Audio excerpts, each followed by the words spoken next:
Funko Pop kecil ini adalah Xavier Benedict, usianya baru 3 tahun, bahkan lebih muda dari saluran ini. Dia sudah mengayunkan pedangnya sebanyak 5.352 kali. Sementara ibunya, yang tampak sedang mengandung lagi, memintanya untuk tidak memaksakan diri karena dia masih dalam masa pertumbuhan. Si bocah ini sangat fokus, bersumpah akan mendaratkan tebasan keenamnya, sementara ayahnya berpendapat bahwa lebih baik dia berlatih daripada bermain kotor-kotoran di tanah, dan itu memang benar. Namun tiba-tiba, pedang mainan itu terlepas dari tangannya, berputar di udara, lalu menancap di pohon. Ayahnya langsung mengejeknya dengan kasar, mengatakan bahwa dia masih jauh dari kata pendekar pedang yang hebat, padahal dia baru 3 tahun. Namun, saat dia melompat untuk mengambil pedang itu dan menyadari jangkauannya tidak sampai, suatu energi misterius tiba-tiba muncul dari tangannya. Pedang itu terlepas dari pohon dan terbang kembali ke genggamannya. Ayahnya, yang seperti pabrik bayi berjalan, berlari menghampiri dengan wajah tidak percaya. Sang protagonis kita, Xavier, sebuah nama yang terdengar sangat tua untuk anak balita, mengatakan dia hanya berpikir ingin pedang itu kembali ke tangannya, dan pedang itu seolah menurutinya. Ayahnya mulai memujinya, mengatakan dia tidak pernah membayangkan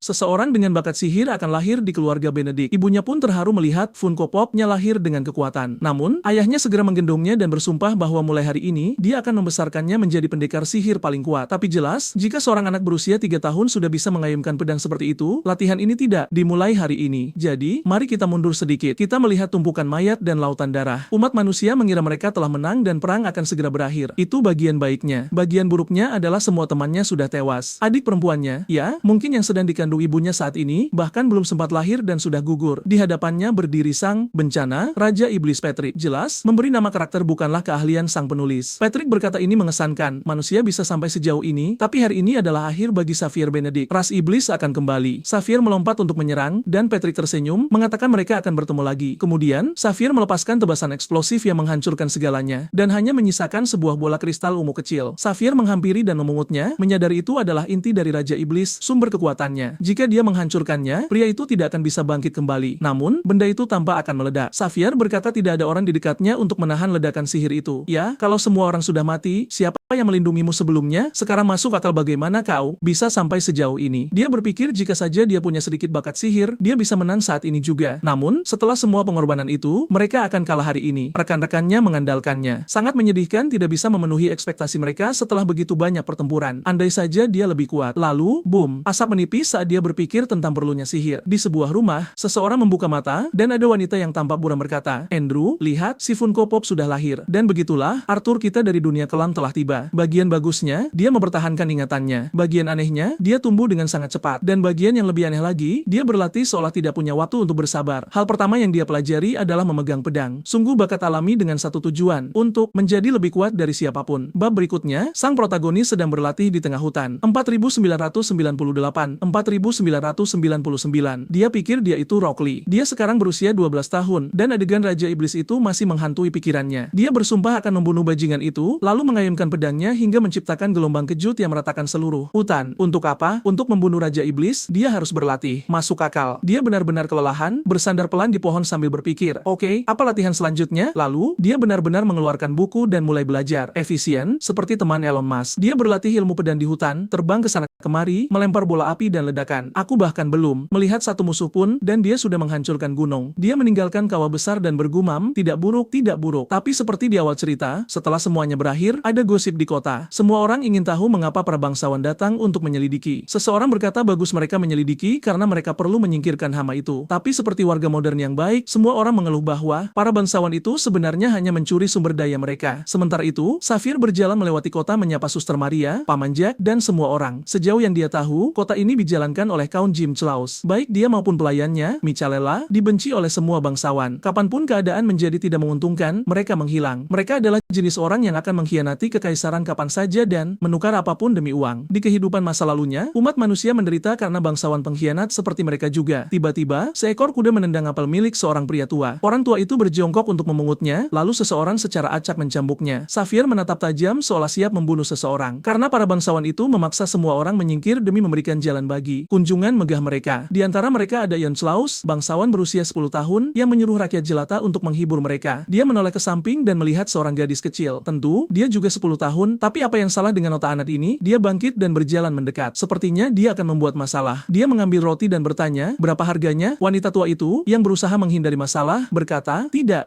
Anda tidak perlu membayar. Ambil saja, ambil semua rotiku. Tapi dia jelas merencanakan sesuatu. Dia merogoh sakunya, berkata dia harus mengikuti aturan kota, melemparkan 3 koin emas, dan menuntut kembalian. Ya, dia akan meminta gadis itu sebagai kembaliannya. Tidak mungkin. Wanita tua itu berkata dia tidak punya uang kembalian sebanyak itu. Dan anak itu melakukan hal yang persis seperti yang kalian pikirkan. Dia berkata wanita itu bisa memberikan gadis tersebut sebagai kembalian. Orang-orang berpikir gadis malang itu tidak akan memiliki kehidupan yang baik. Dan jujur saja, rasanya penulis lupa kalau bangsawan kecil ini baru 10 tahun. Untungnya sang protagonis akan menyelamatkannya dari penjara atau mengirimnya langsung ke neraka karena dia sudah meraih pedangnya. Tapi tidak, dia menyimpan kembali pedangnya dan berpikir, untuk saat ini, dia tidak boleh menarik perhatian karena dia memiliki misi yang lebih penting. Sihir adalah kartu truf yang kuat dan lebih baik jika tidak ada yang tahu. Jadi dia akan memberi pelajaran yang lebih jujur kepada anak bodoh ini. Di atas atap, dia berkata tempat itu cukup bagus. Bahkan jika seseorang menyadari serangan itu datang dari sana, mereka tidak akan punya waktu untuk menemukannya. Klaus di bawah sana bertanya apakah mereka takut padanya. Dia membayar lebih dari harga yang pantas dan dia bukan kriminal sembarangan. Tangan iblis kecil itu meraih si gadis ketika tiba-tiba tangannya terbungkus air. Dia mulai tenggelam. Anak buahnya memanggil tuan muda itu, bertanya apa yang terjadi, tapi tidak ada yang bisa menjangkaunya. Anak itu hampir pingsan sementara gadis kecil itu melihat Xavier dari jauh sedang merapalkan mantra. Dia memutuskan untuk pura-pura tidak melihat apapun. Dan sepertinya Xavier telah membiarkan anak itu tenggelam selama 2 menit penuh dan dia masih belum mati. Lalu tiba-tiba, pria bernama Emer Habus muncul dan menatap ke sekeliling. Dia mengulurkan tongkatnya dan membatalkan sihir tersebut. Bangsawan kotor itu jatuh ke tanah seperti sampah. Jadi ya, seseorang yang kuat baru saja muncul. Emer Habus mengayunkan tongkatnya dan menghancurkan mantra itu. Tapi kemudian serangan itu berbalik ke arahnya. Hanya saja, dia menghantamkan tongkatnya ke tanah dan melepaskan aura emas yang bahkan mengejutkan Xavier. Pria itu berhenti sejenak, lalu dia seolah menatap langsung ke arah Xavier. Kemudian Xavier menghilang. Para prajurit berkata untuk membawa bangsawan itu ke dokter. Tapi dia menepi semua orang dan berkata, tidak mungkin. Dia segera memerintahkan gadis itu untuk mengaku bahwa dia yang menggunakan sihir karena dia akan dipenjara. Jelas, sang ibu dan gadis itu mengatakan mereka tidak tahu cara menggunakan sihir. Anak itu bersiap untuk memukul, tapi Habus menariknya kembali dan memberitahu Emer Klaus bahwa lebih baik tidak bertindak seperti itu karena tidak pantas bagi keluarga mereka. Klaus menyuruh sang profesor berhenti, tapi Habus memperingatkan bahwa Kaun tidak akan menyukai situasi ini. Sepertinya Kaun bukanlah orang yang baik karena anak itu langsung panik dan meminta maaf. Mereka mulai pergi, tapi Klaus berkata ini belum berakhir. Beralih ke rumah keluarga Benedict di mana Funko Pop itu makan dengan sangat lahap. Orang tuanya sedang membicarakan para bangsawan yang datang untuk menagih pajak tahunan. Sang ibu menyebutkan rumor yang beredar di kota bahwa seseorang menyerang pewaris muda itu. Ayahnya tertawa dan berkata dia memang pantas mendapatkannya. Kemudian Helena, adik sang protagonis, berkata dia mendengar itu adalah penyihir air. Mungkinkah itu kakaknya yang duduk tepat di sana? Dia terbatuk dan berkata, bukan. Seolah dia akan melakukan sesuatu yang berisiko seperti itu. Dia, seperti biasa, sedang berlatih di hutan. Sang ibu menyuruh Helena berhenti berhayal dan segera pergi belajar sihir. Seperti mungkin saja itu kakaknya. Tapi Helena lelah. Dia ingin berlatih sihir, bukan duduk di sana, belajar. Sementara itu, sang ayah berjuang untuk makan, mengatakan selalu sulit saat musim penagihan pajak tiba. Sang ibu mengatakan mereka harus bersyukur setidaknya setelah membayar. Orang-orang itu menghilang selama setahun penuh. Hanya 2 hari lagi gangguan. Dia memberikan makanan kepada si anak dan ayahnya bertanya pada Xavier apakah dia ingin sesi latihan. Namun, Xavier menolak dan sang ayah berkata dia melewatkan kesempatan besar untuk berlatih dengan pendekar pedang terkenal yang telah melalui banyak medan perang. Tapi Xavier hanya berdiri dan mengatakan dia punya urusan nanti. Jadi mereka akan berlatih lain waktu. Dan lagi pula, ayahnya harus melatih pikirannya, bukan hanya tubuhnya. Disebut bodoh secara cuma-cuma oleh anakmu sendiri yang berusia 12 tahun itu luar biasa. Adiknya ingin ikut berlatih dengannya, tapi dia menyuruhnya kembali belajar dan membuat ramuan dan obat herbal. Jadi ketika dia terluka, dia bisa mengandalkannya karena adiknya benar-benar memiliki bakat dalam meracik ramuan. Di kehidupan masa lalunya, pada usia 16 tahun, dia sudah menjadi salah satu produsen terbaik. Namun saat Xavier terjebak selama 2 tahun di garis depan melawan iblis, beberapa dari mereka menyerang rumah dan adiknya tewas. Tepat saat dia hendak menciptakan ramuan untuk racun Volado, sebuah penyakit yang menyebabkan pandemi dan membunuh sepertiga populasi kastil tulang. Itulah mengapa di kehidupan ini, dia harus dilindungi dengan segala cara. Kembali ke kota, si bodoh Klaus itu ditampar wajahnya. Itu ayahnya, yang sama sekali tidak peduli. Dia memukulnya dan menyuruhnya diam. Dia bertanya apakah benar dia memperlakukan Emer Habus dengan kasar. Klaus sangat marah. Tunggu, ayahku, memukulku karena seorang pengawal, tapi pria yang lebih tua itu hanya mengatakan putranya benar-benar aib. Dia tidak mengerti apa yang diperlukan untuk mempertahankan diri dan menjadi bangsawan. Anak itu berkata itu tidak masalah. Dia punya banyak pengawal dan banyak hak istimewa. Tapi ayahnya menyebutnya bodoh. Kekuatan bangsawan datang dari kekuatan militer, dan Habus adalah seorang archmage, penyihir terkuat di keluarga Klaus. Dia adalah penjaga nyata yang menjaga mereka tetap di posisi yang mereka miliki, bukan sampah kotor seperti putranya. Sekarang masuk akal mengapa Klaus kacau di kepalanya, karena ayahnya terlalu keras padanya. Dan kemudian dia bahkan mengatakan seorang putra selalu bisa diganti. Tinggal buat wanita lain hamil, dan selesai. Anak lain lahir. Klaus berlari pergi sambil menangis. Ya, kau tidak bisa menjadi anak normal dengan ayahnya seperti itu. Ayahnya bilang tidak masalah. Anak itu pun merenungkan kata-kata tersebut. Si anak berkeliaran di kota, benar-benar hancur, bertanya-tanya bagaimana bisa ayahnya yang terkutuk itu justru memihak seorang pelayan daripada dirinya sendiri. Dan ini semua adalah kesalahan bajingan yang telah menggunakan sihir padanya. Saat ia tahu siapa orangnya, orang itu harus membayar mahal. Sementara itu, di bagian kota yang lain, di dekat sebuah pohon di bawah langit oranye, ada gadis kecil yang manis itu. Dialah Cecily, teman sang protagonis. Ia bertanya apakah gadis itu butuh sesuatu, dan gadis itu berterima kasih atas kejadian tadi. Ia jadi canggung dan berkata, "Terima kasih untuk apa? Aku tidak melakukan apapun." Tapi gadis itu bilang tidak apa-apa, dan memberinya sekumpulan buah-buahan kecil. Xavier menyadari ia tidak bisa menyembunyikannya lagi. Gadis itu sudah tahu kalau ia mahir berpedang dan menggunakan sihir, dan gadis itu menyuruhnya untuk tenang. Ia tidak akan memberitahu siapapun selama Xavier menunjukkan kemampuan yang ia miliki. Xavier masih mencoba mengelak seolah ia tidak punya kemampuan apapun, tapi tentu saja ia tidak bisa membodohi Cecily. Inilah dia, semua orang dari masa depan ternyata tidak waras. Teman masa kecilnya yang bertarung bersamanya di garis depan selama bertahun-tahun, seorang pendekar pedang jenius dengan intuisi yang tak tertandingi. Namun sebelum perang berakhir, dia dibunuh oleh kaum Syrian. Jadi, ia mati belum lama ini, lalu langsung bereinkarnasi. Sekarang, gadis itu memintanya untuk berbagi rahasia agar mereka bisa menjadi rekan kriminal, sambil tersipu malu saat Xavier merasa salah tingkah. Xavier berkata tidak masalah, tapi mereka harus melakukannya jauh dari kota. Malam tiba, dan seseorang memukul pohon. Itu adalah Klaus, yang berpikir bahwa semakin ia mengingatnya, kemarahannya semakin membara. Si bocah ingusan itu bahkan tidak mungkin sekuat itu. Jadi, mengapa ayahnya terus memberikan keuntungan pada orang itu? Tentu saja, tangannya terasa sakit. Ia hanyalah seorang anak kecil. Ia belum pernah memegang pedang, belum pernah berlatih sedetik pun dalam hidupnya, dan Klaus hanya berdiri di sana dengan marah, bahkan mengutuk ayahnya sendiri karena tidak menghargainya. Lalu tiba-tiba, sesuatu menginjak punggungnya. Seorang penyihir hutan dengan mata yang sangat besar sudah datang untuk menghajarnya. Anak itu menoleh ke belakang, tapi makhluk itu hampir membunuhnya. Ia tersungkur ke tanah layaknya orang bodoh, lalu berbalik dan melihat monster raksasa yang sedang meneteskan air liur tepat di depannya. Ia memohon bantuan, bertanya-tanya mengapa tidak ada orang di sekitarnya, ketika tiba-tiba seseorang menarik kerah bajunya dan mendorongnya. Ia terbanting ke dinding. Sekarang, sang protagonis berhadapan langsung dengan makhluk itu, dan si anak bertanya, "Tunggu, apakah anak kecil ini baru saja mendorongku?" Sang protagonis menertakan gigi dan mengatakan pada binatang terkutuk itu bahwa ia tidak akan keluar dari sini dalam keadaan hidup hari ini. Namun dalam hati, ia tahu mereka berada di pinggiran hutan, dan tidak mungkin ada bantuan yang datang begitu saja. Dan justru itulah mengapa makhluk itu seharusnya tidak berada di sana. Mengapa ada monster sedekat ini dengan kota? Hal itu hanya mungkin terjadi jika ras iblis sudah mulai bergerak kembali. Monster itu mengaum, melompat, dan mengayunkan tamparan besar ke arah protagonis. Ia menghindar dengan melompat mundur, menyelinap ke sisi kanan makhluk itu, dan pertarungan berubah menjadi aksi ala Dragon Ball. Masalahnya, senjata biasa tidak bisa melukai binatang sihir. Namun, berkat pelatihannya, ia tidak benar-benar kewalahan, sampai akhirnya ia terkena pukulan di dada dan terdorong mundur. Cecily dan Klaus berada di belakangnya, terpaku. Sang protagonis ingin menggunakan sihir, tetapi dengan adanya bocah bangsawan itu di sana, ia tidak bisa. Ia bisa mempercayai Cecily, tapi bocah itu pasti akan keceplosan. Jadi, satu-satunya pilihan adalah menghadapi makhluk itu tanpa sihir, dan itu tidak akan mudah. Meskipun begitu, ia berkata pada dirinya sendiri ia tidak boleh takut. Jika ia benar-benar berpikir dialah yang akan membunuh Raja Iblis, ia tidak boleh takut pada hal seperti ini. Ia menyerang lagi, mengatakan ia tidak butuh sihir untuk menghabisi monster ini. Mungkin ini pertama kalinya ia melawan binatang buas di kehidupan ini, tapi di kehidupan sebelumnya, ia sudah melawan tak terhitung banyaknya. Ia berlari lurus dan menebas ke kiri, menyelinap di bawah lengan makhluk itu, sambil berkata bahwa meski tanpa sihir, ia tetap tahu cara kerja mereka. Saat ia menunduk di bawah lengan makhluk itu, ia melakukan tebasan bersih, merobek tanah, dan melukai dadanya. Darah menyemprot, dan binatang itu jatuh ke belakang. Klaus terkejut, mengatakan bahwa bocah itu benar-benar membunuh binatang sihir sendirian. Sang protagonis, yang kelelahan, ambruk sementara Cecily memanggil namanya dan berlari untuk menolong. Ia bangkit dan berkata ia hanya sedikit lelah, tapi setidaknya semua orang baik-baik saja. Namun kemudian Klaus memanggil mereka berdua dan menyuruh mereka melihat ke belakang. Binatang yang ia tebas bangkit kembali sedetik kemudian. Sang protagonis menyadari luka-lukanya sembuh. Melihat itu, ia tahu ada yang tidak beres. Ia mendorong Cecily dan menyuruhnya lari. Gadis itu berkata ia tidak bisa meninggalkan Xavier sendirian, tapi Xavier berteriak bahwa gadis itu hanya menghambatnya. Cecily pergi, menarik tangan Klaus, dan kabur. Klaus bilang mereka tidak bisa membiarkan anak itu mati, tapi Cecily menjawab mereka tidak bisa berbuat apa-apa. Mereka harus mencari bantuan. Tidak mungkin sang penulis mencoba memasukkan Klaus ke dalam kelompok protagonis. Meskipun dengan ayah seperti itu, ya, kamu bisa memahaminya. Atau mungkin tidak, aku tidak tahu. Beritahu aku. Namun, makhluk itu mengabaikan sang protagonis dan tampak mengejar mereka. Ia berteriak pada si bodoh itu, melempar pedangnya ke kepala monster, tapi binatang itu menepisnya dengan tangannya. Untungnya, pedang itu mendarat di dekatnya, jadi ia berlari untuk mengambilnya, berpikir bahwa jika ia bisa memancing makhluk ini lebih dalam ke ke hutan, maka setidaknya ia akan bisa menggunakan sihir. Ia berhasil memancingnya, dan makhluk itu mengikuti, menghancurkan segalanya. Ekor monster itu menyabet, mematahkan pohon, dan mengarah tepat ke punggungnya. Ia berbalik, menahannya, mengiris batang pohon, lalu sebuah ayunan tangan besar datang. Ia menahan 2 cakaran dengan pedangnya, tetapi kemudian ia terkena satu hantaman telak, terlempar, dan menabrak pohon. Untungnya, sekarang karena semua orang sudah pergi, ia bisa menggunakan sihir, setidaknya secara teori. Monster itu menerjang untuk menggigitnya, tapi ia mengambil sedikit pasir, dan melemparkannya ke mata makhluk itu, yang tidak masuk akal. Bukan? Lihat ukuran mata itu, tidak mungkin itu bisa menghalangi apapun. Tapi binatang itu akhirnya setengah buta. Ia hanya berusaha mengulur waktu agar kedua orang itu cukup jauh. Serius? Ia masih khawatir anak itu mungkin melihatnya. Ayolah, kau akan mati di sini tanpa menggunakan sihir. Berdiri di tepi jurang dan masih mencoba berjudi. Saat itu, ia menyadari tidak ada jalan untuk kembali. Ia membentuk bola api raksasa yang jujur saja terlihat sangat keren. Ia melemparnya seperti pelempar bisbol. Bola api itu tepat mengenai tengah kepala monster tersebut. Boom, ledakan terjadi di hutan, asap di mana-mana, dan sang protagonis merayakannya. Lalu, tidak mungkin tebingnya runtuh dan ia akan jatuh. Jika ia pingsan dan terbangun di gua bersama makhluk lain, sang penulis benar-benar keterlaluan. Aku jatuh. Tidak, bagaimana aku bisa mati? Ini kehidupan keduaku. Anak itu sekarang lebih mandiri. Ia mengaktifkan sihir, sebuah lingkaran, sambil berkata bahwa ia tidak mungkin mati seperti ini. Sementara itu, Slaus menoleh ke belakang, bertanya-tanya apa yang terjadi. Cecily berteriak memanggil nama Xavier, dan seluruh hutan tertelan oleh ledakan cahaya. Ia berdoa agar Xavier baik-baik saja. Kemudian adegan menunjukkan apa yang kupikir sebagai protagonis masa depan yang tertanam di tengah kawah. Oh, tidak, itu dirinya saat kecil, melihat masa lalunya sendiri. Ia menonton dengan wajah sedih karena semua orang terbaring di tanah selamanya. Anak itu menyadari lagi bahwa hidupnya berkelebat di depan matanya.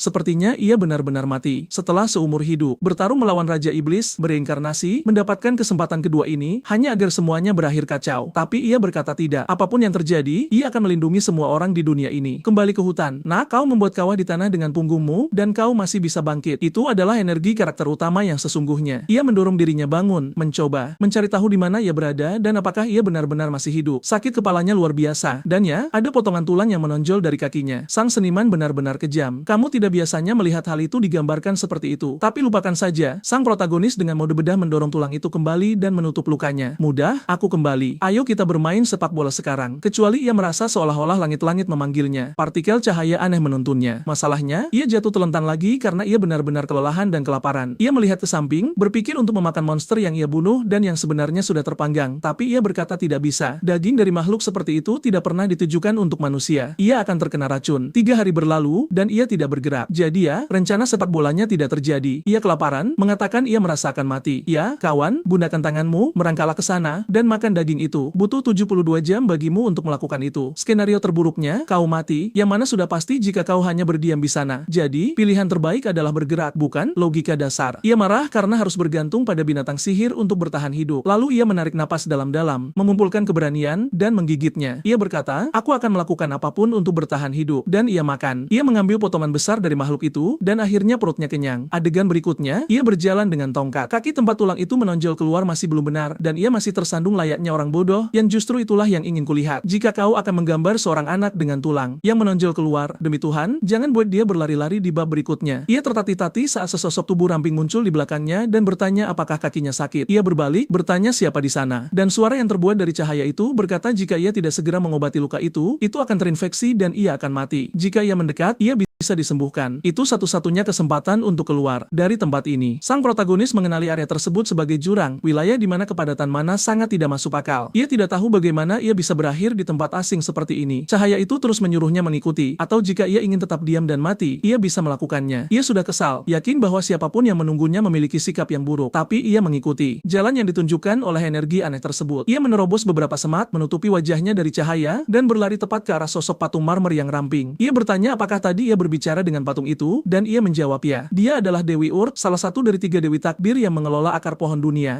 Sang protagonis terkejut bahwa para dewa benar-benar ada. Serius? Kau menjalani seluruh hidupmu tanpa mengetahui itu. Nah, kemudian energi itu keluar dari balik patung dan mulai membungkus kakinya. Seketika, tubuhnya beregenerasi, dan ya, patung itu menjadi hidup. Jelas, dengan perbedaan antara pinggang dan dada, kau sudah bisa tahu bahwa dia sangat kuat. Dia bertanya siapa nama anak itu. Ia ragu dia benar-benar seorang Dewi. Bagaimana bisa seseorang dengan kekuatan sebesar itu bahkan tidak tahu namanya, Dewi itu mulai mencolek wajahnya berkali-kali, bertanya apakah dia pernah mengatakan dia maha tahu. Dia punya kekuatan, dia tidak tahu segalanya. Xavier tersipu malu, bertanya mengapa dia ditinggalkan di sana. Dewi kaki itu bilang pohon kehidupan telah diracuni, dan tidak satupun dari ketiga dewi itu yang tahu alasannya. Sekarang dia terjebak, terpaksa merawat akar agar pohon itu tidak mati. Sementara saudari-saudarinya menjalani hidup yang indah menikmati matahari, dia terjebak dengan nasib yang lebih buruk daripada goblin. Sang protagonis berkata ia pernah mendengar tentang pohon dunia. Konon, pohon itu menghubungkan surga, dunia manusia, dan dunia bawah. Pohon itu melambangkan keabadian itu sendiri, dan orang-orang mengatakan segalanya ada karena pohon tersebut. Dia berkata, bagus, setidaknya dia tahu dasar-dasarnya. Dia memberitahu gadis itu bahwa namanya adalah Xavier. Sementara itu, dia berpikir bahwa gadis itu tidak tampak seperti dewi yang normal. Dan jika seorang dewi muncul dalam sebuah cerita, jelas dia akan menawarkan sebuah kesepakatan. Dia memasang wajah usil dan berkata jika Xavier membantunya mencari tahu mengapa pohon itu sakit, dia akan meminjamkan kekuatannya. Sang protagonis merasa itu aneh. Bisakah seorang dewi begitu saja memberikan kekuatan seperti itu? Dan di sana sang seniman menggunakan teknik low angle shot legendaris dari belakang. Dia berkata dia hanya menawarkan hal itu karena dia tahu peluang munculnya pendekar pedang sihir lain di sana praktis nol. Dia terkejut karena sang dewi sudah mengetahui hal itu. Sang dewi berkata hal itu sudah jelas saat dia menganalisis tubuh Xavier. Ditambah lagi, dia sudah terjebak di sana selama 26 tahun, jadi dia bosan. Jika dia membantunya keluar, mereka punya kesepakatan. Sang protagonis memikirkan tentang dia yang terjebak selama 26 tahun. Dia pun menjalani waktu yang sama di kehidupan masa lalunya. Kemudian, sang dewi bertanya apakah ini benar-benar kehidupan keduanya. Dia bisa merasakan terlalu banyak kebencian dan keputusasaan dalam satu tubuh, yang mana itu aneh. Masalahnya, seseorang yang membawa perasaan seperti itu tidak akan bisa menggunakan kekuatannya dengan benar. Dia terpana, bertanya bagaimana sang dewi tahu tentang kehidupan kedua. Dia berkata melihat jiwa seorang anak kecil itu sangatlah mudah. Sang protagonis marah, dan sejujurnya itu wajar. Jika para dewa ada, mengapa mereka membiarkan manusia mati seperti itu? Sang dewi mengatakan tidak ada ras yang superior, baik dewa, iblis, maupun roh manusia. Jika melihat keseluruhan ras, mereka semua setara. Ya, memang benar belum lama ini para dewa membantu manusia, tapi itu justru hanya melemahkan suatu ras. Dia seharusnya sadar bahwa jika manusia terus dibantu, mereka tetap tidak akan bisa mempertahankan diri mereka sendiri hari ini. Dia seharusnya fokus untuk bertanggung jawab menyelamatkan rakyatnya alih-alih menyalahkan orang lain. Ya, saya baru saja diceramahi oleh Dewi Kaki. Adegan berikutnya, dia membentuk bola cahaya dan berkata itu saja untuk saat ini. Dia bisa kembali ke dunianya, tapi dia memperingatkannya bahwa menguasai kekuatannya tidak akan mudah, dan sayangnya, dia tidak punya waktu untuk mengajarinya. Di dalam cahaya itu terdapat pengetahuan dasar yang dia perlukan untuk bertahan sendiri. Sang protagonis tidak berkata apa-apa. Sang dewi meletakkan tangan di kepalanya dan berkata entah dia percaya atau tidak, kedatangannya ke sana adalah sesuatu yang sudah ditakdirkan. Dan saat dia menggunakan kekuatan itu, pertanyaan yang dia miliki akan terjawab. Dia menyuruhnya untuk pergi melalui portal. Dia tidak tahu bagaimana, tapi Xavier akan kembali ke rumahnya. Dia hanya mengatakan bahwa dia mengerti. Sang dewi berkata dia menantikan kabar baik dan bahwa takdir sedang menunggunya. Dia menoleh ke belakang untuk terakhir kalinya, lalu melintasi portal. Itu benar-benar seperti adegan dari Beginning After the End, kecuali alih-alih menemukan naga, dia menemukan dewi yang seksi. Itu sebuah peningkatan. Sang bodoh jatuh tersungkur di sisi lain, dalam posisi terpelintir, wajahnya menghantam tanah, berpikir bahwa dia akhirnya kembali. Tapi di mana dia? Dan bocah itu tidak bisa tenang bahkan selama 1 detik pun. Seseorang di latar belakang sudah berteriak, menyuruhnya menjauh, meminta bantuan. Lalu, suara Urut menyuruhnya untuk mencoba. Dia berdiri di sana melihat sekeliling, mencoba mencari tahu di mana sang dewi berada. Tapi dia berkata dia hanya mengirim pesan dan menyuruhnya memfokuskan energinya ke kaki dan mencoba memanjat pohon itu. Dia bilang tidak mungkin dia bisa memanjat sesuatu seperti itu. Oh, tentu saja. Bocah yang membunuh iblis dengan pedang tidak bisa memanjat pohon. Oke, tapi sebenarnya itu bukan memanjat, bukan? Itu adalah satu lompatan besar sekaligus, bukan memanjat cabang demi cabang. Dalam sedetik, dia sudah sampai di puncak sambil terhuyung-huyung di mana-mana, tapi dia bilang itu benar-benar mudah. Tubuhnya terasa ringan secara aneh, dan dia menjelaskan bahwa tidak hanya tubuhnya yang menjadi lebih baik, penglihatannya pun akan menjadi lebih tajam. Dia menyuruhnya untuk mengujinya, dan saat dia melihat ke arah cakrawala, dia melihat jauh di kejauhan di bawah pohon seseorang sedang meminta bantuan. 3 pria besar menindas seorang gadis kecil yang tersesat di tengah hutan. Sang protagonis berterima kasih padanya sambil berkata orang-orang itu sempurna untuk pelatihan. Dalam sedetik dia sudah berada di atas mereka. Cara tercepat untuk menanganinya adalah dengan membunuh yang paling besar terlebih dahulu. Dia datang langsung dari belakang. Saya jujur mengira pria itu akan bereaksi, tapi tidak. Dia terkena serangan tepat di belakang lehernya. Pria itu terbang dan menghantam pohon lain di dekatnya sementara yang lain mencoba mencari tahu siapa bocah ini. Kemudian sang protagonis melakukan gerakan penyaliban dan mendaratkan batu tepat ke mulut pria itu. Pria itu memegangi wajahnya, tidak bisa melihat apa apa-apa sementara yang lain bertanya apa yang terjadi. Dia berbalik ke arah bocah itu dan menuntut untuk tahu siapa dia, tapi sang protagonis hanya bilang dia tidak perlu menjelaskan dirinya sendiri. Dan sang seniman benar-benar menggila dengan proporsi, ukuran, hidung pada pria berambut merah itu luar biasa. Dia sangat marah mengatakan saudara-saudaranya akan menangani ini. Mereka saling melirik dan keduanya menyerbu masuk. Sang protagonis tersenyum dan pedang pria itu hanya memotong angin. Dalam sekejap dia sudah berada di belakang yang lain dan bocah itu menghantamkan serangan tepat ke tulang belakangnya, membuatnya meledak ke arah pohon. Sedetik kemudian, dia menyambar. Pedang yang dijatuhkan pria itu di udara, menyerbu sang saudara dan menekan pedang itu ke wajahnya, menyuruhnya untuk menjatuhkan senjatanya dan menyerahkan semua yang berharga. Segera pria itu patuh sambil menyodorkan kantong kecil berisi emas, mengatakan dia akan melakukan apapun yang diinginkan bocah itu. Kemudian sang protagonis menyuruh mereka meminta maaf kepada gadis itu dan pria itu melempar kantong uang kepadanya. Si rambut merah berterima kasih karena dia begitu baik. Dia bilang bocah itu pasti mengerti dia punya keluarga untuk diberi makan, tapi sang protagonis berkata sayangnya sudah terlalu terlambat untuk berbicara tentang keluarga sekarang. Kemudian dia memukulnya dari belakang dan merobek kakinya. Tidak, tunggu. Oke, bukan itu. Dia hanya membuat dua sayatan tepat di belakang lutut. Dia meninggalkan pria itu terpincang-pincang dengan murka mengatakan si bajingan itu sudah berjanji. Sang protagonis berkata dia sudah bersikap baik dengan tidak membunuh mereka. Jujur, saya akan membunuh pria itu. Bunuh dia atau biarkan dia benar-benar tidak terluka karena sekarang dia akan membencimu selamanya. Setidaknya begitulah menurut saya. Kemudian dia melakukan adegan malam yang klasik. Bisakah kamu berdiri, gadis kecil? Ayo kembali. Oh Tuhan, kamu menyelamatkanku. Dan dia mengulurkan tangannya. Adegan berikutnya dia memunculkan energi penyembuhan hijau. Ini, sebentar lagi dia akan mengatakan saya tidak pernah membayangkan gadis ini sebenarnya adalah seorang penyembuh yang tewas di tangan iblis. Dia memanggilnya kakak, dan yang bisa dia pikirkan hanyalah betapa jarangnya seorang penyihir lahir dengan kemampuan penyembuhan. Kemudian semua orang mendengar seseorang di kejauhan menyuruh yang lain untuk lewat sini. Mereka tahu mereka ada di sekitar sini. Sang protagonis tidak memberikan kesempatan kedua. Dia meraih lengannya dan berlari. Gadis ini terlalu berharga. Tidak mungkin dia akan membiarkan siapapun merebutnya. Mereka menerobos hutan melalui semak-semak, melompati air terjun, melemparkan sihir, menerobos lebih banyak semak dan malam pun tiba. Dia bersembunyi di peta hutan lain sambil berkata mereka tidak akan diburu untuk sementara waktu sekarang. Sekarang kalau dipikir-pikir, ini pada dasarnya adalah awal dari beginning after the end. Lagi, bukan? Gadis berambut pirang yang dia selamatkan di hutan. Jika dia berakhir tinggal di kerajaannya, saya selesai. Dia menanyakan namanya dan dia berkata Xavier. Ya, Xavier berusia 12 tahun pertama dalam sejarah. Namanya adalah Tivana Roman dan bagian terburuknya adalah dia memanggilnya Roman, yang kedengarannya seperti nama pria bagiku, tapi terserah. Saat dia mendengar nama keluarganya,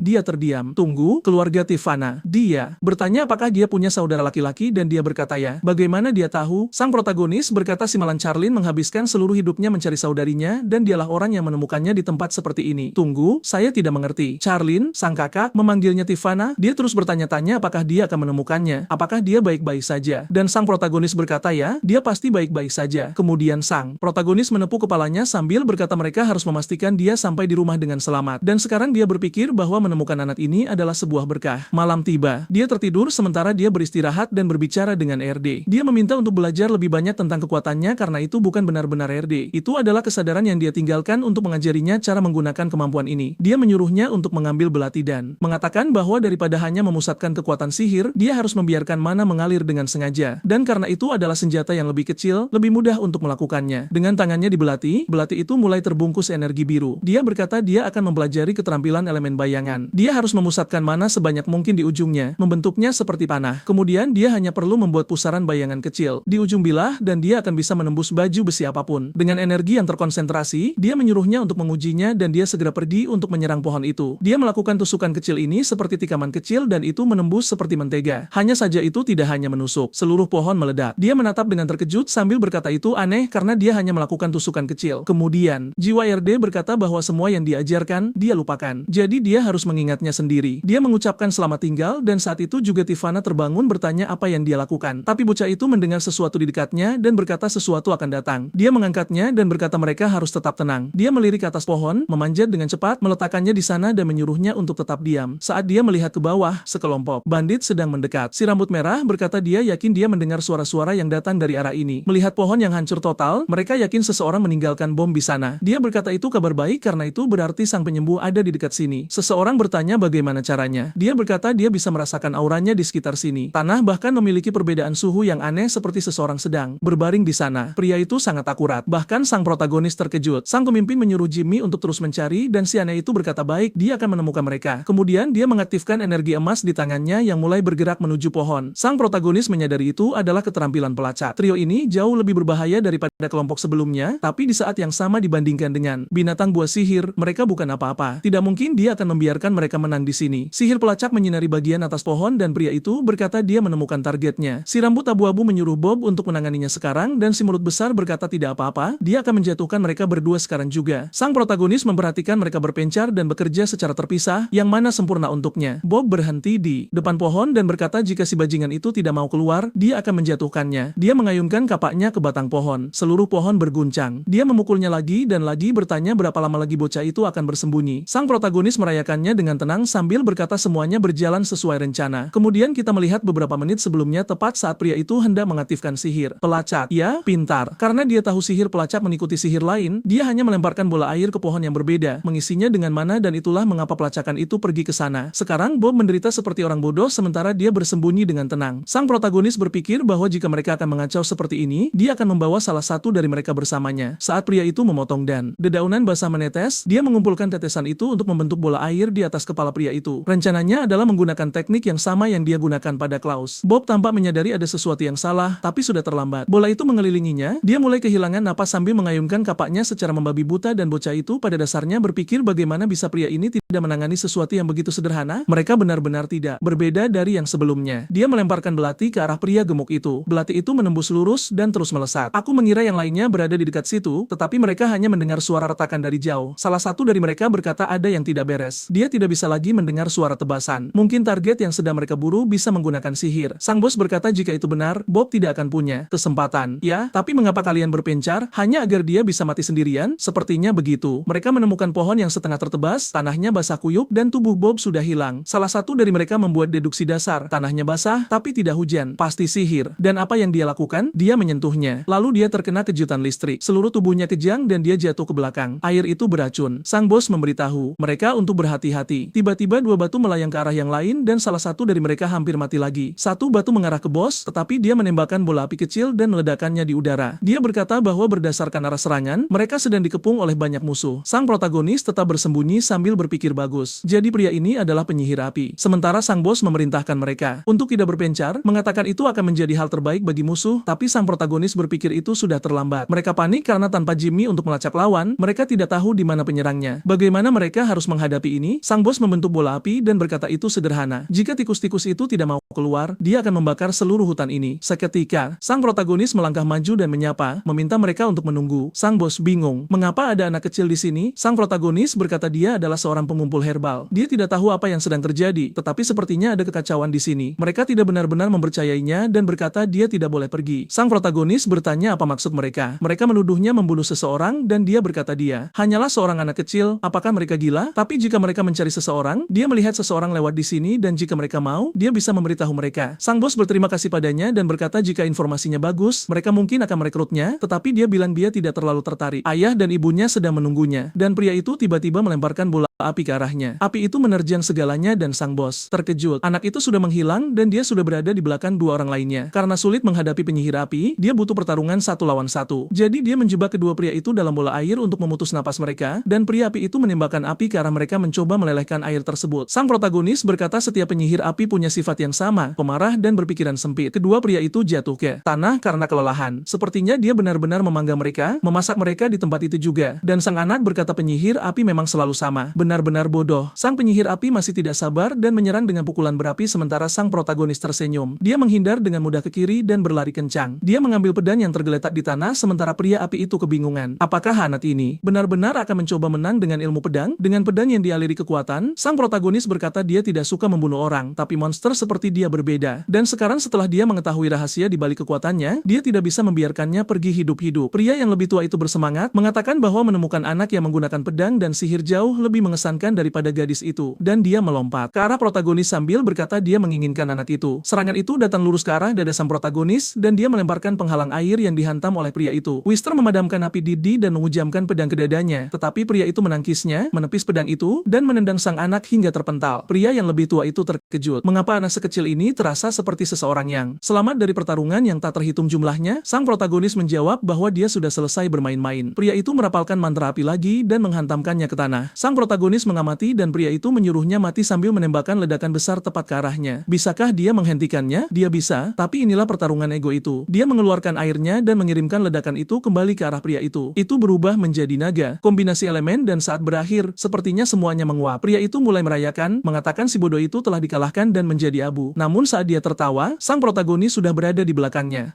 Satu tusukan lagi mendarat tepat sasaran dan wow, yang satu ini menembus seperti memotong mentega. Dia berdiri di sana mengulangi pada dirinya sendiri bahwa itu tidak mungkin. Tapi ya, selamat tinggal. Tubuhnya terkulai lemas ke tanah. Sang protagonis hanya menatapnya sambil berkata, inilah yang pantas diterima seorang penculik. Setelah melakukan ritual pertanian aura harian itu, dia memanjat pohon untuk berbicara dengan Tiffania. Dia berkata dia sudah menangani semuanya dan mereka bisa kembali. Tapi gadis itu gemetar hebat mengatakan dia luar biasa. Saphir berkata, tidak, itu semua hanya keberuntungan. Bala bantuan akan segera datang, jadi sebaiknya mereka pergi. Dia sudah bisa menebak sang protagonis tidak ingin dia mengetahui yang sebenarnya, jadi dia segera menyuruhnya untuk tenang dan tidak memberitahu siapapun. Ya Tuhan, sang protagonis sangat pandai bersandiwara. Sekali lagi mengusap kepala sambil berjanji bahwa tidak ada yang akan menyakitinya lagi. Kembali ke tanah, tubuh-tubuh itu terkapar di lantai dan Tiffania bertanya apakah semua orang sudah mati. Dia berkata, tidak, selain pemimpinnya. Semua orang hanya pingsan. Namun saat dia mengatakan itu, dia tiba-tiba merasakan sesuatu yang aneh dan jatuh menelungkup. Dia memanggilnya, tetapi adegan benar-benar berpindah ke sebuah kota kecil. Lihat, apa kataku? Seorang wanita bertanya, Charlene, apakah anak itu sudah bangun? Charlene, jika aku tidak salah ingat itu adalah temannya dari kehidupan sebelumnya, dan dia berkata dia akan pergi melihatnya. Sekarang, benar-benar seperti beginner after the end. Setidaknya mereka bukan keluarga Alpha karena itu akan gila juga. Sang wanita berkata dia harus berterima kasih kepada penyelamat Tiffania segera setelah dia bangun, dan dia berkata dia akan melakukannya. Tepat saat itu Tiffania berlari masuk dan kakaknya menyuruhnya tenang, tapi dia berkata dia ingin membantu. Dia menyuruhnya beristirahat.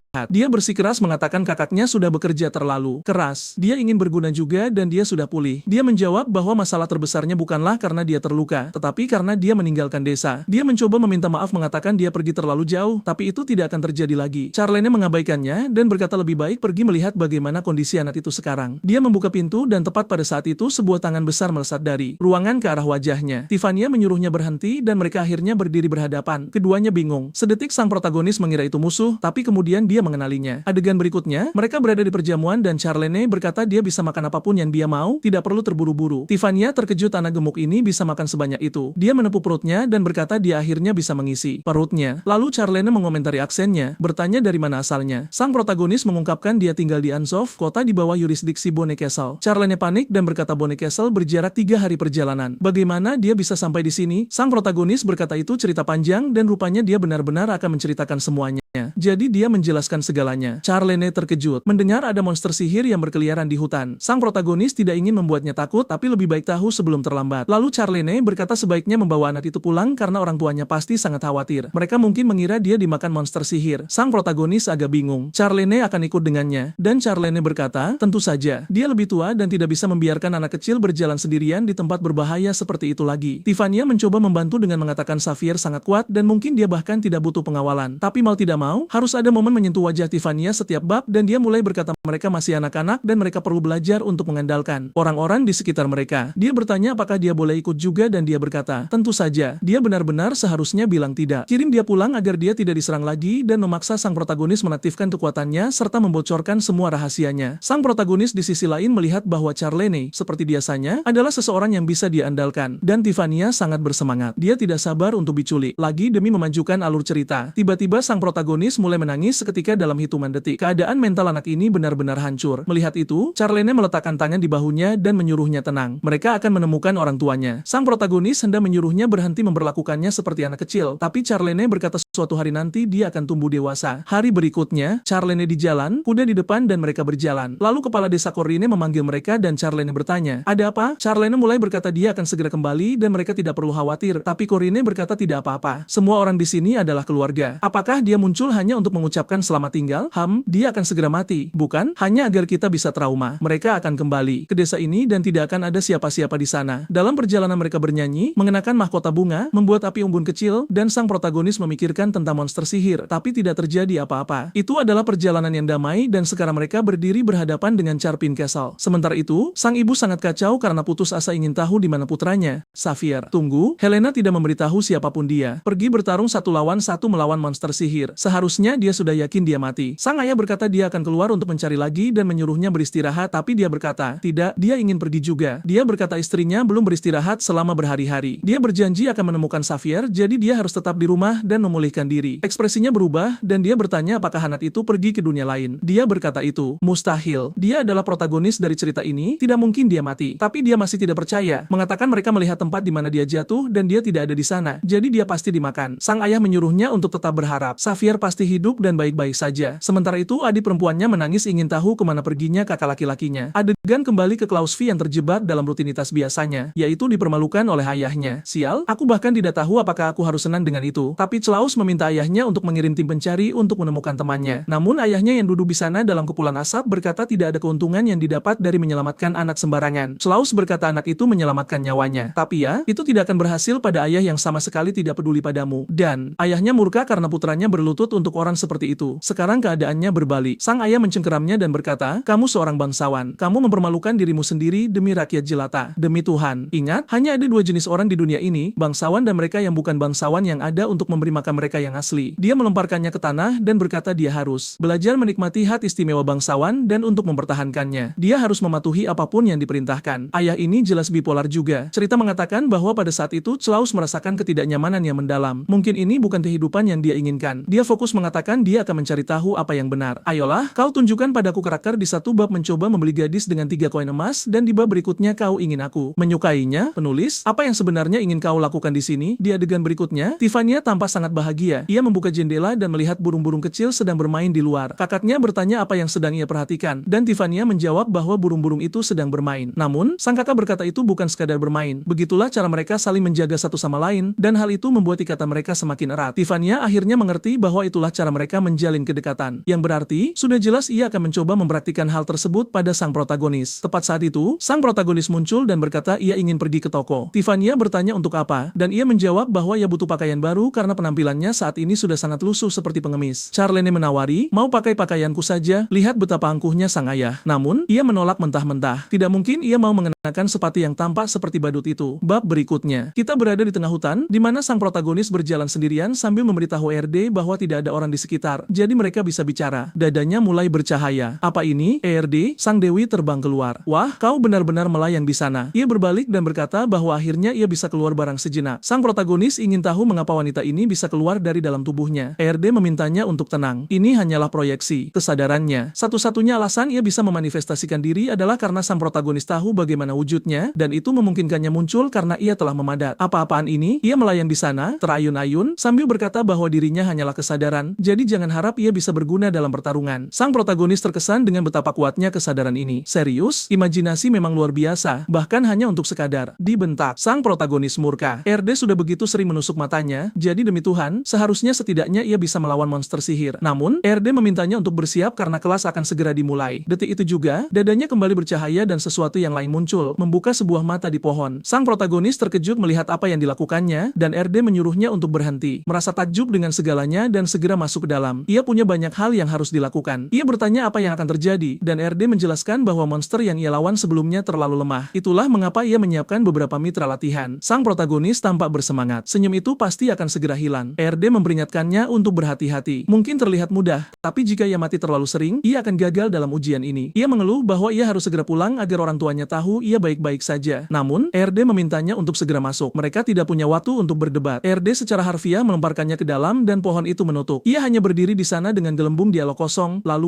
menghilang. Kemudian, sang protagonis mendapati dirinya berada di tempat yang sama sekali berbeda dengan jendela status melayang yang bertuliskan namanya Xavier Benedict dengan kemampuan sihir dan ilmu pedang. Tiba-tiba, sesuatu terwujud di tangannya. Belati yang sama yang selalu ia gunakan. Di depannya, sepasukan golem batu mulai mendekat. Ujian pertama adalah melawan 5 golem dan menyelesaikannya dalam waktu 10 menit. ERD memperingatkannya karena ini duel pertama, ia akan memberi beberapa tips, tapi lain kali ia harus berjuang sendiri. Dan sebaiknya Hanya ingat bahwa jika ia kalah terlalu sering berturut-turut, ia akan mulai kelelahan dan hal ini akan menjadi mustahil. Dengan itu, ia mengucapkan semoga berhasil. Itu saja tipsnya. Baiklah, para golem menyerbu dan ia tahu makhluk-makhluk ini jauh lebih lemah daripada monster sihir manapun. Apakah ini benar-benar bisa disebut latihan? Setelah menghadapi begitu banyak makhluk di kehidupan sebelumnya, ia bisa menilai seberapa kuat sesuatu hanya dari tekanan yang dipancarkannya. Dan dengan monster sebanyak itu, ia memutuskan bahwa sihir adalah pilihan yang tepat. Ia bahkan tidak ingin membuang tenaga fisik untuk sesuatu seperti ini. Semburan energi sekuat bazooka melesat dari tangannya tepat ke arah golem pertama. Serangan itu mendarat telak dan makhluk itu hancur berkeping-keping. Sial, ia benar-benar melenyapkan mereka. Ia menyelesaikannya dalam 5 detik. Secara harfiah, ia meminta mereka memulai tahap berikutnya, tapi RD muncul ingin tahu apa yang terjadi. Ia berkata ia berhasil menyelesaikannya dengan sempurna. RD memukul dadanya sendiri dan berkata ia baru sadar sang protagonis pasti menyembunyikan kekuatannya. Ada yang tidak beres. Seharusnya mustahil melakukan hal itu dalam 5 detik. Namun, sang protagonis berkata ia tidak menyembunyikan apapun. Justru RD yang bertingkah aneh karena ia mengaku sebagai dewi dan seharusnya bisa merasakan kekuatannya. Sepertinya salinan kesadarannya ini tidak memiliki kemampuan yang sama dengan yang asli. RD tampak canggung dan berkata tidak seperti itu. Ia masih belajar dan mengembangkan lebih banyak kekuatan. Tapi jelas sekali bahwa salinan ini agak murahan. Lalu ia berkata, baiklah, ia mengerti. Dia adalah anak yang tidak bisa diremehkan. Sekarang setelah RD memahami kekuatannya, ujian berikutnya bisa muncul. Seketika, kawanan yang tampak seperti serigala batu muncul. Ada lebih banyak golem batu juga. RD memperingatkannya bahwa batas waktunya lebih singkat. Sekarang hanya 5 menit. Sang protagonis mengenali bahwa makhluk-makhluk ini 2 kali lebih kuat dari yang sebelumnya. Namun tetap terasa sangat mudah. Kali ini ia memutuskan untuk bertarung dengan jarak dekat murni. Ia meluncur ke arah yang pertama, benar-benar berkelahi, serangan bersih, dengan belati. 2 serangan lagi datang dari atas, tapi ia melompat, berakhir di belakang makhluk lainnya, menyadari bahwa benda-benda ini jauh lebih tangguh dan sulit menemukan titik lemahnya. Saat ia berada di udara dan tidak bisa menghindar, 4 atau 5 serangan mengarah padanya, tapi ia meloloskan diri dari serangan pertama dan menggunakannya sebagai pijakan untuk melontarkan diri, sambil menghindari serangan kedua dan ketiga. RD hanya menonton dari jauh. Ia bingung. Ia sendiri butuh 20 detik untuk tahap pertama. Jadi, apakah sang protagonis 5 atau mungkin 4 kali lebih kuat dari dewa? Itu tidak masuk akal. Ia ingin memahami sihir apa yang digunakan anak itu, tapi itu hanya mungkin dilakukan dengan tubuh aslinya. Para monster terus terbelah menjadi 2, ledakan, asap, puing-puing ada di mana-mana, dan ia kembali terkesan. Sekali lagi, hanya butuh semenit dan ia selesai. Kemudian sang protagonis berkata, "Yah, mereka sedikit lebih baik, tapi tidakkah kau punya sesuatu yang lebih kuat?" Dengan kecepatan ini, ia hanya membuang energi tanpa hasil. Mereka begitu lemah hingga tidak memberikan efek apapun. Namun, RD berkata ia terlalu cepat merayakan. Makhluk-makhluk itu tidak memberikan siapapun kesempatan untuk bernapas. Dan saat itu juga, sebuah kapak terlempar berputar dari belakangnya. Benda itu menghantam tanah dengan keras, tapi sang protagonis nyaris berhasil menghindar ke samping tepat waktu. Ia meluncur menjauh, mencoba mencari tahu apa yang akan terjadi selanjutnya. Saat ia melihat ke depan, ia membeku, tampak terkejut sementara RD di sana sedang merayakannya. Pada dasarnya, itu adalah monster batu lain, hanya saja lebih besar dan lebih tangguh. Dan monster itu memang sangat besar, menyerbu untuk menebasnya dari belakang. Ia nyaris terbelah 2. RD tersenyum. Ia masih terkesan, tapi ia mulai terbiasa dengan apa yang bisa dilakukan anak itu. Ia menghindar ke samping dan menyadari bahwa golem batu sebelumnya hanyalah pengecoh, dan yang ini jauh lebih kuat. Masalahnya, ia harus melawan 2 sekaligus. RD bertanya apa yang terjadi. Apakah ia menahan diri? Ia menyuruh RD untuk diam dan berkata ia akan mengakhirinya sekarang. Pertarungan sebenarnya baru saja dimulai. Ia menyerbu masuk. Golem itu mengayunkan serangan, tapi ia menghindar dengan melompat ke lengan golem itu. Benar-benar seperti gaya Kapten Levi. Ia membalikan diri di udara, berada di belakang lehernya, dan menghujamkan pedangnya tepat ke bagian belakang kepalanya. Serangan pertama tidak berhasil, tapi ia berkata ia akan mengatasinya sekarang. Namun kemudian, makhluk itu menyerang lagi, seolah-olah ada lengan lain yang tumbuh dari punggungnya, atau semacamnya. Tinju masif datang menghantam. Ia berhasil memblokir, tapi itu pada dasarnya hanya belati melawan tinju raksasa. Tinju itu menghantam tanah. Ia tidak percaya lengan baru saja muncul entah dari mana. Hal itu membuat pertahanan menjadi jauh lebih sulit. RD terus menyemangatinya, menyuruhnya menunjukkan potensi aslinya. Dan ia menyadari bahwa meskipun nyawanya dalam bahaya, RD tidak akan membantu sama sekali. Makhluk itu mengeluarkan raungan lain, mencengkeram kapatnya, dan menyerbunya. Kali ini ia memutuskan untuk menggunakan sihir dan menghantamnya dengan ledakan api. Namun kemudian ia panik, mengatakan ia menggunakan terlalu banyak kekuatan. Membingungkan, karena saat ia mengatakannya, sebuah serangan sudah meluncur tepat ke wajahnya. Ia nyaris terkena kapak di kepala. Namun, ia justru bersemangat, mengatakan mereka akan segera mengetahui berapa banyak pukulan yang bisa diterima golem ini. Ledakan lain mendarat telak. Kedua golem mendekat. Salah satunya kehilangan sebagian anggota tubuh, dan yang lain melayangkan tinju tepat ke arahnya. Benda itu beregenerasi dengan cepat, dan serangannya pada dasarnya menjadi tidak berpengaruh. Ia menusuk lagi, tapi tidak ada gunanya. Mereka mulai mengepungnya. Ia berbalik arah yang di depannya, dan berkata ia tidak peduli berapa kali mereka menumbuhkan kembali lengan itu, ia akan memotongnya lagi, dan ia melakukannya lagi. Sementara itu, RD hanya menonton, mengatakan anak itu tidak buruk. Sesaat kemudian, ia menghadapi keduanya lagi, dan lengan mereka telah terputus kembali. Namun akhirnya, setelah membunuh mereka berulang kali, mereka berhenti beregenerasi karena kehabisan energi. Ia menarik napas dalam-dalam, menyadari tubuhnya kelelahan, yang secara teori sangat bagus. Baginya karena begitulah cara ia menjadi lebih kuat. Ia yakin bertemu RD adalah keberuntungan murni. Aku setuju denganmu, Nat, itu adalah keberuntungan bagi kita semua. Kemudian ia berkata ia hanya butuh satu celah lagi, dan ia melemparkan dirinya ke arah keduanya, menebas tepat di tengah. Batu meledak kemana-mana, dan RD berkata ia luar biasa. Sekarang ia bersemangat, bertanya siapa selanjutnya. RD menatap wajahnya dan berkata anak ini sangat mengerikan, seolah ia dilahirkan untuk bertarung. RD tadinya ingin berhenti di situ, tapi karena ia menginginkan lebih, mereka memutuskan untuk lanjut terus. Lalu adegan berpindah ke kota beberapa waktu kemudian. Sang protagonis bahkan membeli pakaian baru, ditambah mainan kecil untuk Helena yang menurutnya akan disukai gadis itu. Namun saat ia sedang berjalan, ia melihat beberapa orang bigan sedang melecehkan seseorang, menuntut gadis itu menyerahkan sesuatu. Dan ia mengenalinya, gadis dari sebelumnya, Tiffania. Ia tidak mengerti apa yang sedang terjadi, dan ia melihat Tiffania sedang memegang dua bayi burung. Orang-orang itu memiliki ekspresi psikopat klasik, mengatakan jika ia tidak menyerahkannya, gadis itu akan dibawa pergi bersama burung-burung tersebut. Tepat saat itu, seseorang berteriak dari belakang mereka. Saat mereka berbalik, yang pertama terkena tendangan sepatu tepat di mulutnya. Yang satunya, matanya melebar, tapi sebelum ia bisa melakukan apapun, sebuah tinju menghantam perutnya dan melumpuhkannya. Keduanya tumbang. Sang protagonis membantu gadis itu berdiri dan bertanya apa yang terjadi. Tiffania berkata ia keluar untuk membeli makanan, tapi bayi-bayi burung ini jatuh dari sarangnya, jadi ia menyelamatkan mereka. Lalu orang-orang itu muncul. Sang protagonis bingung karena semua orang di sekitar sekarang menatapnya. Ia berkata, kota ini terasa aneh dan akan lebih baik jika mereka pergi. Tapi kemudian seseorang berteriak pada mereka, bertanya kemana mereka pikir mereka akan pergi. Seorang pria berambut pirang yang aneh muncul, mengatakan mereka gila karena memukul orang lalu berjalan pergi seolah tidak terjadi apa-apa. Ia bertanya apakah mereka benar-benar berpikir bisa pergi tanpa izinnya. Namanya Damian. Melihat ia dikepung, sang protagonis meminta. Semua orang menunggu sebentar. Orang-orang itulah yang menyerang duluan. Ia hanya membela diri. Tapi Damian berkata bahwa di Kastil Charpin, di kota kedamaian, segala bentuk kekerasan dilarang, dan itulah sebabnya ia akan ditangkap. Ya, tapi kalau begitu, bukankah kau harus menggunakan kekerasan untuk menangkapnya? Tiffania bertanya apa yang akan mereka lakukan, dan sang protagonis menyuruhnya jangan khawatir, ia akan menanganinya. Sekarang, ia yakin ada sesuatu yang salah dengan kota ini. Jika mereka memulai pertarungan di sini, mereka pasti akan dituduh dengan tuduhan yang lebih buruk. Hal termudah adalah menyelesaikannya secara damai. Jadi ia berkata ia akan bertanggung jawab penuh dan gadis itu tidak bersalah. Pria berambut pirang itu membuat wajah gila dan berkata jika memang begitu, maka baiklah. Kastil Charpin tidak menyakiti orang yang tidak bersalah. Itu, gadis muda itu kini bebas untuk pergi. Tiffania segera berlari, berpikir dia harus memperingatkan kakaknya. Sementara sang protagonis berharap Charlene cukup cerdas untuk menyembunyikan kekuatan adiknya. Kemudian protagonis bertanya apa hukumannya. Apa yang akan mereka lakukan? Pria itu menjawab, hakim kita yang adil dan benar-benar tidak memihak akan memutuskan nasibmu. Sebuah palu diketuk dan hakim menyatakan bahwa Xavier Benedict telah dijatuhi hukuman mati. Sang protagonis terkejut tetapi segera menyadari ada yang tidak beres. Sisi baiknya adalah Charlene dan adiknya mungkin sudah lolos, yang berarti jika dia ingin pergi sekarang, dia bisa saja membuat kekacauan dan melenggang pergi. Namun, dia memutuskan untuk mengerjai mereka dan berkata, Yang mulia, vonis itu tidak masuk akal. Seseorang menyuruhnya diam, tetapi dia bertanya apakah mereka benar-benar menyalahgunakan kekuasaan mereka untuk menghukum warga sipil sementara iblis berkeliaran dengan bebas. Hakim berkata tidak peduli apa yang dia pikirkan, dia tidak akan bisa lolos. Jadi, sang protagonis menggunakan sihir api dan berkata dia harus menunjukkan kepada mereka bagaimana seseorang melarikan diri. Pria itu panik dan bertanya apakah anak itu benar-benar seorang penyihir. Tidak, tentu saja tidak. Dia hanya menyalakan 5 korek api di tangannya. Damian sudah terlihat gugup. Dia berbalik dan berkata ini serius. Mereka harus memberitahu sang tuan. Lebih banyak orang muncul sambil mengarahkan tombak ke arah sang protagonis. Sementara hakim berteriak bahwa menjadi penyihir tidak memberinya hak untuk tidak menghormati pengadilan. Dan dia harus menyerah karena mustahil untuk melarikan diri dari kastil. Tapi itu justru membuat sang protagonis semakin tertarik karena tepat setelah itu, sebuah ledakan menyapu seluruh tempat tersebut. Di luar, semua orang bertanya apa yang sedang terjadi. Sementara itu, Charlie memacu kudanya sementara adiknya bertanya apakah anak itu baik-baik saja. Dia memintanya untuk percaya padanya. Xavier bilang jika mereka tetap bersama, mereka hanya akan memperlambatnya. Demi Xavier, mereka harus pergi sejauh mungkin dari kota. Orang-orang yang menyaksikan ledakan di dekat pengadilan bertanya-tanya apa yang baru saja meledak. Sementara sang protagonis menyelinap lewat di latar belakang. Api dan kekacauan itu cukup untuk memberinya waktu. Namun, yang terpenting adalah Charlene dan Nina bisa keluar dengan selamat. Dia berlari menyusuri jalanan, dan pemandangan berubah ke sebuah kastil dengan penjaga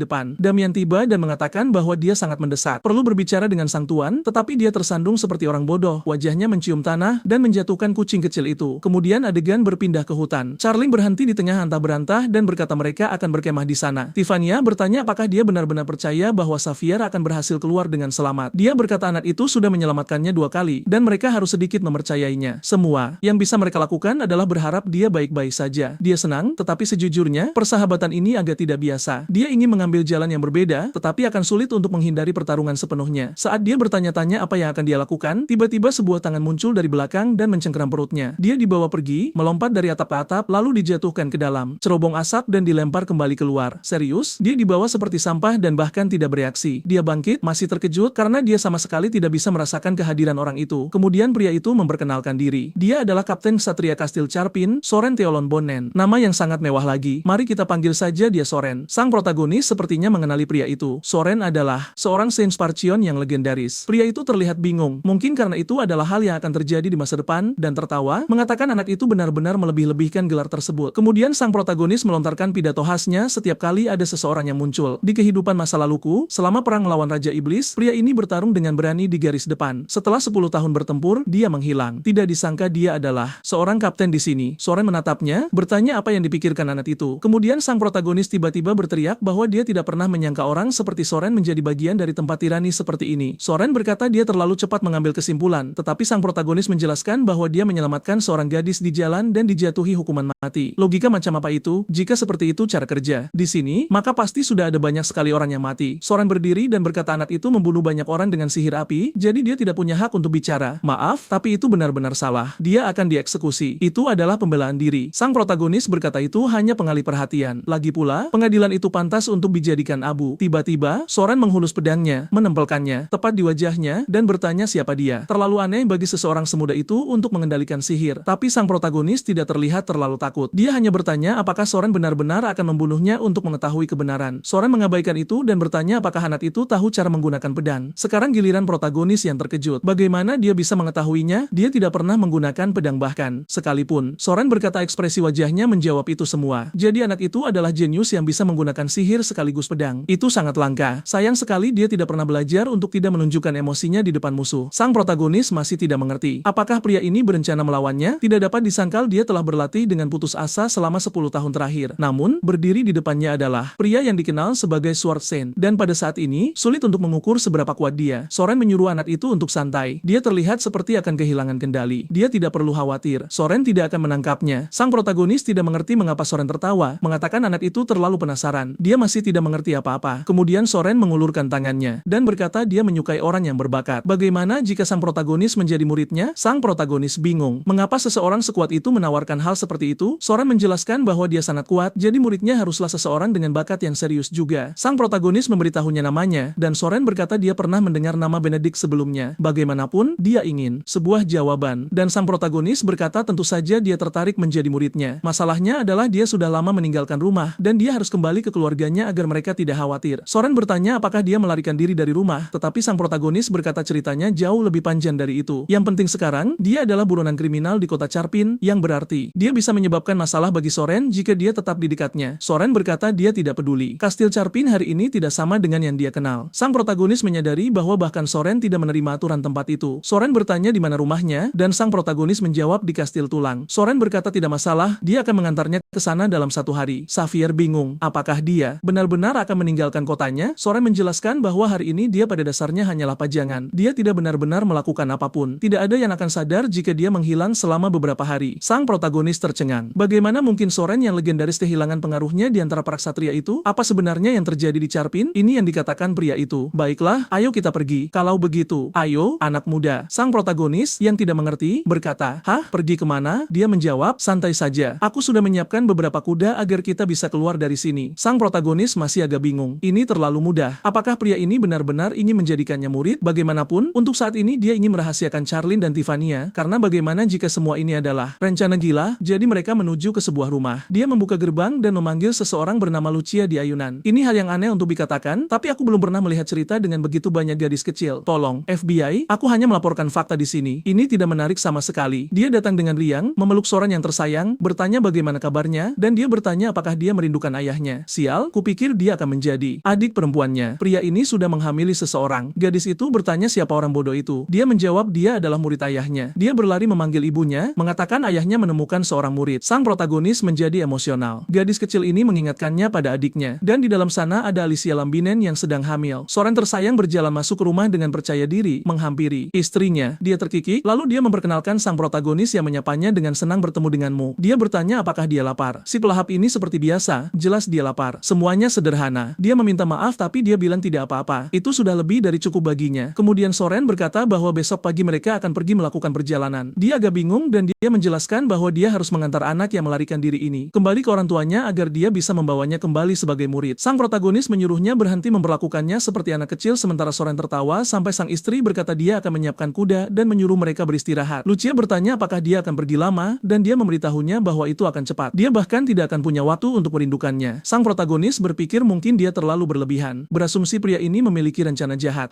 Mungkin dia tidak memilikinya tapi orang lain memilikinya dan tepat saat itu seseorang menendang pintu depan. Soren berdiri. Di luar seseorang berteriak. Dia menyuruh sang protagonis untuk membawa Lucia dan bersembunyi di lantai atas. Soren bergegas ke pintu sementara sang protagonis terlihat tidak akan bisa berbuat banyak karena Soren mungkin lebih kuat darinya. Dia berlari ke atas bersama Lucia yang tidak tahu apa yang sedang terjadi. Di luar Soren bertanya pada Alicia apa yang terjadi. Dia berkata orang-orang aneh ini menyerbu properti mereka dan jelas siapa itu. Damian mengatakan bahwa Soren tersayang, sang kapten, memiliki tamu yang aneh. Soren bertanya apa yang mereka lakukan di sana. Apakah mereka mengikutinya? Damian menjawab bahwa cukup kejam berbicara seperti itu kepada atasannya. Soren harus memperhatikan cara dia merespons. Soren berkata ini adalah rumahnya dan dia membawa siapapun yang dia inginkan. Tentu saja Damian tidak menerima itu dan bertanya apakah dia benar-benar akan menyembunyikan seorang kriminal. Bahkan Soren mempertanyakannya. Damian, apakah kamu benar-benar berpikir hukum dari kastil itu masuk akal? Orang aneh itu memeluk kucing kecilnya dan berkata itu tidak masalah. Sejak hukum ditetapkan, kastil itu menjadi damai. Tidak ada yang lebih penting daripada perdamaian. Saat mereka berbicara, sang protagonis berada di lantai atas menyuruh Lucia untuk tetap tenang. Dia mengintip melalui jendela dan mendengar Damian berkata untuk segera menyerah atau mereka harus melakukan penggeledahan paksa. Sang protagonis berkata bahwa di kehidupan masa lalunya, Soren juga menghilang secara misterius. Mungkin ada hubungannya dengan Damian. Sayang sekali, tetapi setiap kali masyarakat menjadi korup, orang-orang paling kejamlah yang diuntungkan. Orang baik seperti Soren akhirnya dimanfaatkan untuk kejahatan atau disingkirkan. Sang protagonis tahu bahwa jika dia tetap bersembunyi, dia akan menyebabkan masalah bagi seluruh keluarga Soren. Jadi dia memberitahu Lucia bahwa dia harus pergi dan dia harus tumbuh kuat untuk melindungi ibu dan ayahnya.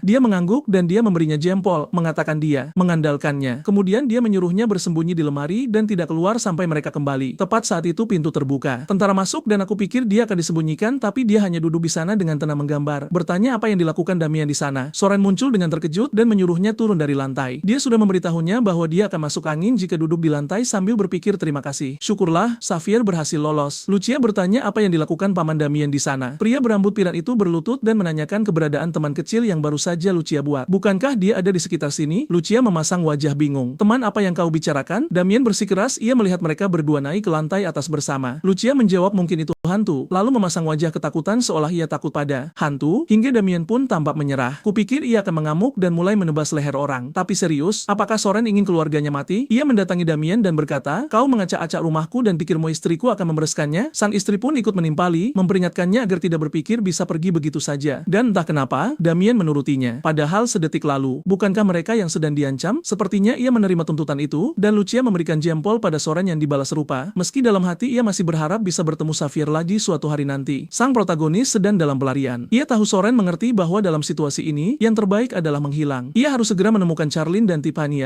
lalu pergi dari sana dan pulang karena saat ini mereka masih mempercayai sang protagonis 100%. Apa menurutmu dia akan selamat? Ya gadis kecil, dia pasti selamat dan dia tersenyum bahagia. Aku tidak mau punya teman seperti itu. Mereka hampir tidak melakukan apapun, hanya duduk di hutan dan menunggu. Bagian baiknya adalah setelah menunggu lama, bocah itu akhirnya muncul dengan kelelahan. Dan dengan itu, kita akhirnya kembali ke kota Anzaf. Kuda kereta terlihat lesu dan terkesan bahwa kota ini begitu besar dan hidup. Semua orang menoleh, mencoba mencari tahu siapa gerangan si rambut biru itu. Mereka belum pernah melihatnya di sekitar sini, tapi seseorang dengan cepat mengenalinya. Dia terlihat seperti putra Benedict. Bukankah itu bocah yang hilang? Di sebuah kios di sudut jalan, ada seorang wanita yang sedang merapikan barang. Ia mendongak dan berkata kota ini begitu bising hari ini dan aku lupa nama namanya jadi aku tidak akan tahu siapa dia. Tapi teman dari awal tadi melihat protagonis kita di sana berdiri di samping gadis lain dengan senyum bahagia. Ia mencengkeram gaun kecilnya dan berlari penuh semangat, berhenti di depannya, memanggilnya, dan sang protagonis mengenali Cecily lalu berkata dia kembali dengan penuh sukacita. Kereta berhenti dan dia memeluknya sejenak. Ia menggandeng tangannya dan mengatakan ingin memperkenalkan si rambut biru, Charlene, dan adik kesayangannya, Tiffany.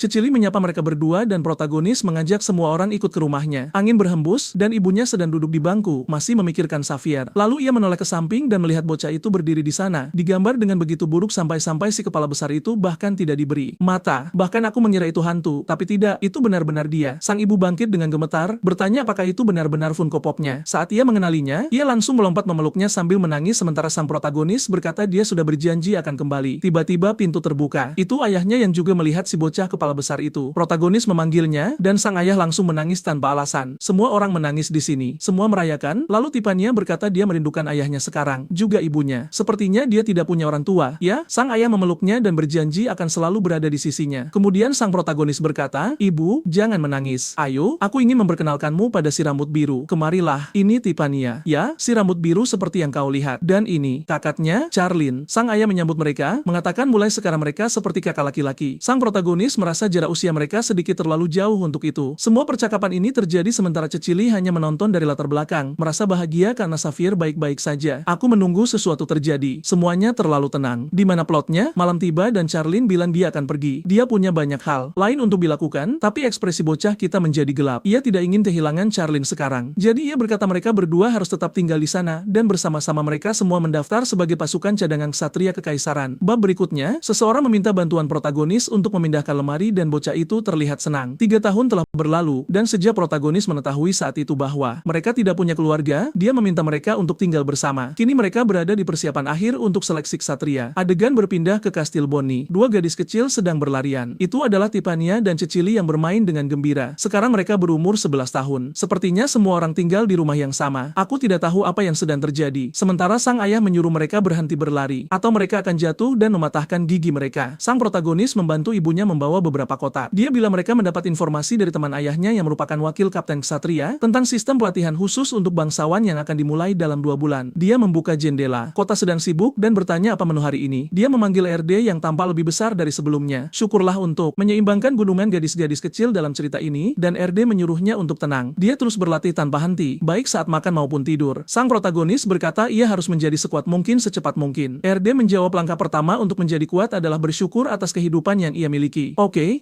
filosofi murni. Dan karena dia baru tiba di kota ini untuk pertama kalinya, dia harus berjalan-jalan mengelilingi Bonnie. Tapi sang protagonis menolak. Faktanya, dia sangat mengenal tempat ini lebih baik dari siapapun. Kota yang terlihat indah tapi terkuras oleh para bangsawan. Dia menyuruh RD untuk cepat karena dia bilang protagonis terlihat murung. Apakah dia merindukan teman masa kecilnya? Dia menjawab tidak. Cecily akan segera muncul karena dia kuat. Bukankah dia orang yang membuat ramuannya? Tidakkah kau ingat? Bukankah ada gadis yang membuat ramuan itu? Atau aku yang mulai pikun? Lupa atau tidak, aku pasti mengidap amnesia. Kemudian adegan berpindah ke sebuah kastil. Seseorang menyajikan kopi dan berkata jika kau gagal dalam seleksi, aku tidak akan membiarkanmu hidup. Dan lihat siapa itu. Klaus. Bocah itu masih hidup. Dia mulai menjawab ya, tapi dia sempat terbatas sejenak dan ayahnya bertanya, kelemahan apa itu? Di mana kepercayaan dirimu? Tahukah kau berapa banyak yang kuhabiskan untuk pelatihanmu, guru-gurumu? Klaus dengan canggung berkata dia percaya diri. Ya, tapi dengan rambut berantakan itu, aku tidak begitu yakin. Kemudian dia memanggil ayahnya yang bertanya ada apa. Klaus meminta untuk menjadi bagian dari tim pelatihan khusus. Dengan penuh kasih sayang, ayahnya berkata hal bodoh seperti itu bahkan tidak perlu dilaporkan padanya. Katakan saja pada Mikaela untuk menyiapkan segalanya. Mikael? Ya, cukup aneh bagi seorang pria bernama Mikael. Klaus berterima kasih dan meninggalkan ruangan. Lalu ayahnya berkata bocah itu benar-benar banyak berubah. Mikael setuju. Dia tumbuh dengan baik, tapi ayahnya bilang dia terlalu tenang. Dia meningkat, tapi dia masih jauh dari memiliki ciri-ciri bangsawan sejati. Dia pikir dia menyembunyikannya dengan baik, tapi ayahnya tahu bocah itu suka berkeliaran di antara orang miskin. Apakah itu dilarang dalam keluarga? Mikaela mencoba bersikap positif, mengatakan memahami bagaimana orang kota bertahan hidup adalah hal yang baik. Sang ayah setuju, tapi dia pikir bocah itu punya alasan lain. Klaus menyuruh para ksatria berhenti mengikutinya, tapi mereka bila mereka hanya menjalankan perintah. Dia berkata tidak ada seorang pun di kota Bonnie yang berani menyentuhnya. Pria itu menjawab, baiklah kalau begitu kami akan menyiapkan kereta. Tapi Klaus menyuruhnya berhenti. Dia berjalan dan dia berjalan sendirian karena jika dia menggunakan kereta, mereka akan tahu kemana dia pergi. Sial, bocah ini bertingkah agak aneh. Dia tersenyum, mengatakan sudah 3 tahun sejak dia melihat orang spesial itu. Dengan gembira dia dia bilang dia tidak sabar untuk melihat penyelamatnya lagi. Ya, tidak, pergilah dari sini. Sepertinya dia mendapat surat dari seseorang yang mengatakan penyelamat itu telah tiba di kota. Apakah Cecily yang memberitahunya? Tentu saja, tidak mungkin dia. Tunggu sebentar. Bukankah dia mencoba membeli Cecily seharga 3 koin emas? Sepertinya persahabatan entah bagaimana bertahan dari itu. Anehnya, Klaus sedang merapikan rambutnya, mengatakan dia sangat senang bisa memberikan kesan terbaik dan berterima kasih pada orang itu atas semua yang dia lakukan untuknya. Dia berjalan dengan penuh semangat ke arah sang protagonis. Penyelamatku. Sang protagonis bertanya, siapa kau? Klaus menjawab, hah, ini aku, Klaus. Sang protagonis hanya menatap. Tunggu. Hah, sebentar. Ya, aku tidak tahu siapa kau. Klaus berkata dia punya ide. Tiba-tiba dia mengacak-acak rambutnya, berbalik dan berkata, si bajingan itu tega-teganya tidak tahu siapa dia. Seketika, karakter utama mengenalinya. Tunggu dulu. Apakah itu si orang kaya bodoh dari sebelumnya? Dan bocah itu berkata, ya, ini benar-benar dia. Tiba-tiba karakter utama mengeluarkan pedang besarnya, mengarahkannya ke leher Klaus dan bertanya apa yang dia lakukan di sana. Klaus dengan canggung berkata bocah itu salah paham dan dia sudah berubah. Tapi karakter utama berkata itu